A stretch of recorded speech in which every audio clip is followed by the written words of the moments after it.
for coming out, and I gotta say thanks to Mike Clark for doing this, because I think it's great. You know, there's very few places that you get to play this kind of stuff where people can sit quietly and actually listen. So take out your phones and get distracted. Do it now.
Thank you. Thanks so much.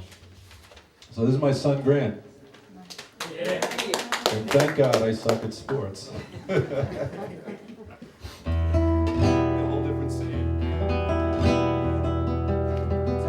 So one of the first guitar players that I ever saw as a kid, this thing keeps falling, was a guy named Chet Atkins.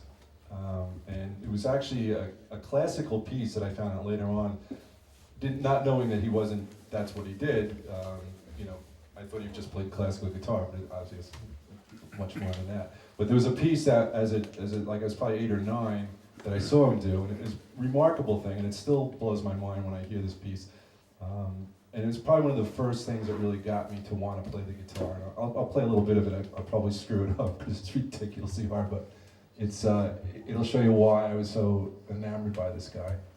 This is it.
I was like, holy shit, that's unbelievable, right?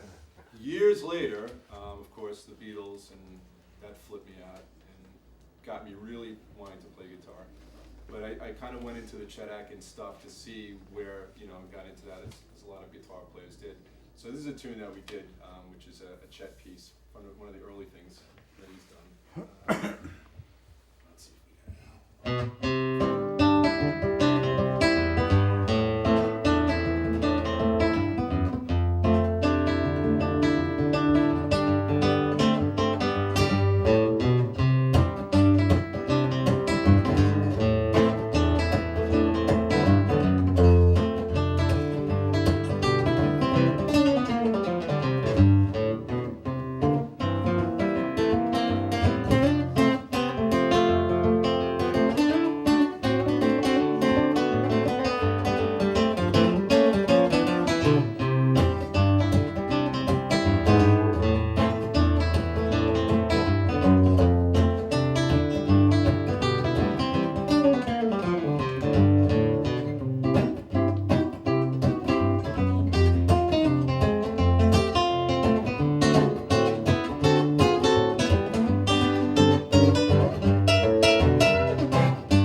which then leads to a piece that the great Jerry Reed wrote for him years later. Jerry Reed was an actor who played in a lot of those. He was a guitar player, but he was also how I knew him was in those Burt Reynolds movies. He was like the guy driving the tractor trailer and the whole bit. But it turns out the guy's this amazing guitar player and wrote this great piece for Chet called Jerry's Breakdown, and it's nearly impossible to play. So once again, if I screw it up, I'm going to start it over. It's nice and slow. Should we play it way too fast? Here we go. 1, 2.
I met him 2 years ago out here.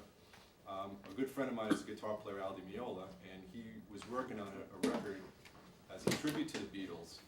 And he was recording it at Abbey Road when I met him, and he started it, and he had heard my record, which I had done a lot of Beatles arrangements on, and loved it, and we became really good friends, and I sort of helped him out with the making of that record. As he was doing it, he would send me tracks and ask me what I thought, and was it too much of this or too much of that. Do you guys know who Aldi Meola is? Are you familiar with him? For sure. Yeah. All right, so he's got a very specific thing that he does, and it's very rhythmic, and he's got these ridiculous chops and all that. And a lot of the stuff I thought, as he was sending it to me, was kind of over the top and crazy. Like I said, I go, this is the Beatles we're talking about. I mean, it's sacred music. You can't screw with it too much, And he did listen, and he changed a lot of his approach to it, where it became more, about the melody and not so much about his sense of rhythm and his idea of technique and all that.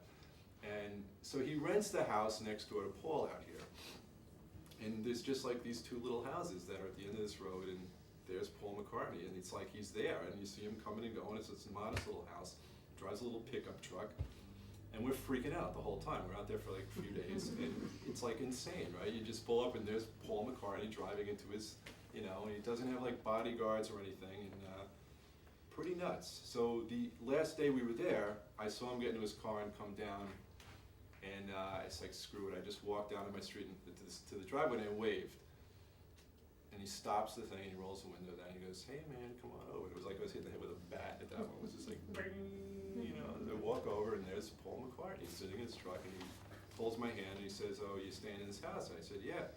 He goes, "Are you a musician?" I said, "Yes, I am." He goes, "Oh, you must be a good one if you're here." And I called him Ringo too, which was stupid. Anyway, Al comes down. We ended up talking about this record and all that, and the gear at Abbey Road, because Al recorded through the old stuff that the Beatles used. They still have a lot of the old equipment there that they've maintained. So the old console that they use, which is a tube console, and it sounds amazing.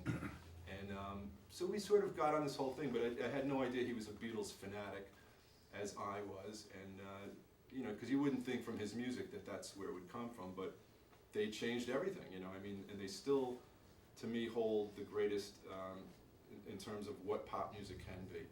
You know, it's the highest level, I think, of just great